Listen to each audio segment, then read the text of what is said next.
Hey, what is the drill, my loved ones? All praise the Most High, get me through all my lows. Love God to love yours and love others. It's a commandment. Y'all see the T? You feel me? Love art, love to create.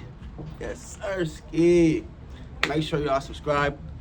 Become a member of that love tribe. Hit that notification bell. Get the love mail daily, weekly, monthly on love. You know, I love that. I appreciate everybody who rocking with me on this long journey. We're gonna get better and better with the edits, with the updates, with the information on love. So as I told y'all, make sure y'all subscribe. Drop a comment for me. You feel me? Let me interact with y'all. We're building a community and you can't spell community without unity. Who y'all seen saying that first before me? On love, the love village. Like I said, I love my youth all the way to my elders. You gotta remember, you're not gonna be here forever. What you gonna leave? What legacy you gonna leave? What reminders or what will people remind? What will people remember about you? You know, so I'm big on legacy. I'm big on appreciating my ancestors, leaving a legacy to keep this life going. And me, all praise God, Jesus Christ. We gotta keep it going. Was it Ecclesiastes 7:1? A good name is better than fine ointment. When I tell people your name in the streets, a lot of my love members and community is from the streets. We from the struggle. So we know that our reputation, but honestly, these days it's different. People will be willing to hurt their name and their reputation by oils, by gold, by materialistic, by Benzes. Pull up in the Benz, but you don't got nothing. Pull up in the Benz, but you're doing people wrong. Feel me? That's not it. Have a good name. So me particularly, I done had all the ointments. You feel me? I had all the oils, all the gold, all the clothes. So now I'm building myself as a man. What matters to me? Like I said, I had the gold, had the clothes, had the hoes. That doesn't entertain me anymore. It's about leaving a legacy, being a stand-up individual, being someone that my elders can correct. I don't think I'm perfect. A lot of people think that I think I know it all, but I for sure don't. I love to learn. I love to lose. You feel me? I love to lose because I can go back, work on my craft, and become a better version of me. So 2 minutes in, we're gonna get to the topic of today, the cold take of the day, man. Grilled onions, another episode of Grilled Onions, where we do the cold takes. Now, we're gonna keep grilled onion and cold takes separate. Grilled onions.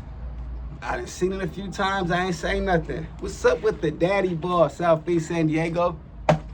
We gotta cut it out. I'm with preparing my youth, so they know they can call Uncle Snoop. So like, dang, Uncle Snoop, he ain't playing me. Dang, Uncle Snoop, my son ain't even getting the opportunity that he should. Why? A lot of coaches out here playing daddy ball. So I asked one of my loved ones, how did they assess the starters? Did they do any scrimmages? Did they do any competition? Like, nah, they already had their team, etc. It sucks. You know, coaches got their nephews on this team, their son on this team, and the women they trying to knock on this team, or even the women they having sex with on the same team. So where's the kid that don't got the father who gonna come up like, nah, play my son? Because we know that on love, yes, on the field and off the field.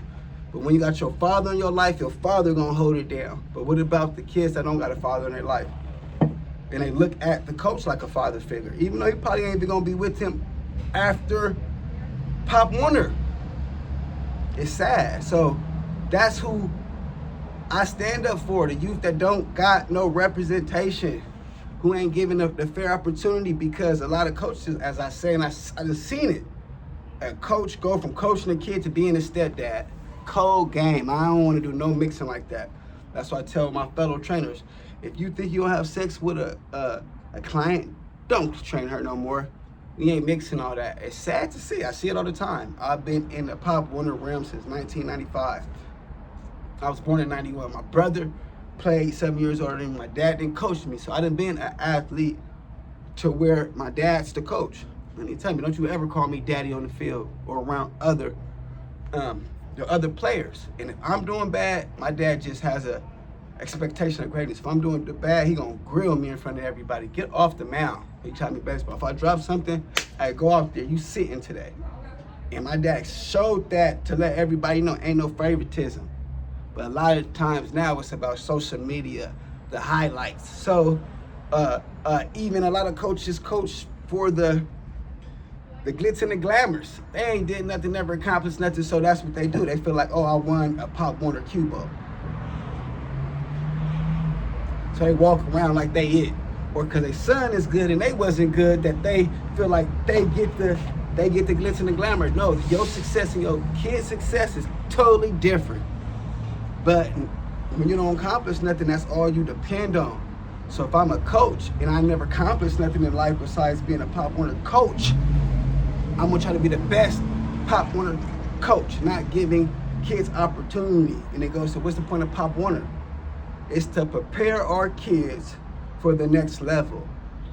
So we should be preparing the kid that might be able to be a universal sport, but a lot of these coaches just have them at corner or say tight end because he think that's what's best for him. And he ain't giving the kids a full opportunity. It upsets me. No kid should be just strictly one position right now. If a kid was playing cornerback all through Pop Warner, do you think that when he goes to high school, the high school coach say what position you play all Pop Warner or what's fitting for him? And if it's a good high school coach, he's gonna want to prepare him for college. What would this kid play in college? Where's the preparation for the youth? It makes me hot when I just sit there like, damn. So it goes back to the coaches. What are these coaches really preparing the kids for? I'm seeing one of my nephews, he out there playing linebacker. I told his mom, hell nah. So when he get to next year when you're in high school, all he know is stiff stuff. He gonna be on the bench trying to play running back up there or slot when he just a linebacker right now. So to my community, let's put our kids in the right position to succeed. Just because your son on the team doesn't mean he got to get the ball 10, 20 times. But you got individuals like me, and ain't too many of us who didn't experience high school ball, NCAA ball, and even if it's a cup of coffee for any professional league, if it's IFL, AFL, NFL. It's not too many of us, probably 1% that play high school football. So who else can call out the coaches? And I'm like, damn, a lot of these coaches think they know everything. I can't say that, not a lot, a few, or the ones I've seen. So it's time to expose, you feel me? With Lil Wack says the exposure, expose the fake, expose the ones that's not healthy for the community. Let's do that.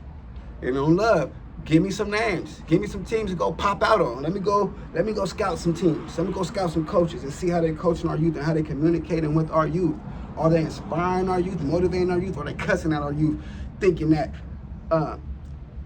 harsh coaching or harsh words are going to prepare them? I probably had one coach out of all the teams I played for that cussed. Now the athletic trainer, the strength and conditioning coach, yeah, he get on your ass, but he's not the coach. So a lot of coaches is trying to coach like the strength and conditioning coach. Coach your kid up.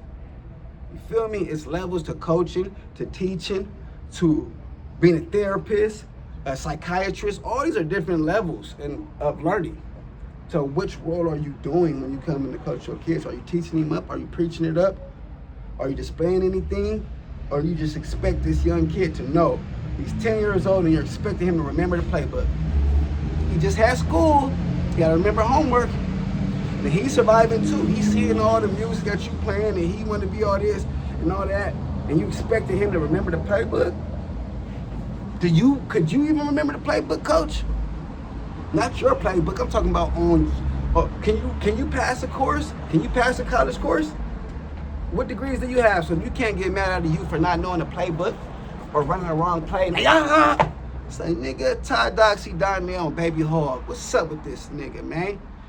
Don't get mad at my youth for running the wrong play. It's fun right now. It's fun. You know, it's time for championship, but they still even young to be caring too much about a championship game. They under 12, man, let them have fun. Even if it's a championship game, you better not discipline them in aggression way because they forgot to play. It's life going on for them too. So I go to the parent and to the coach. What are you even listening to musically? Are you teaching God? Are you teaching any life skills? Change a tire, change oil, or is it just football?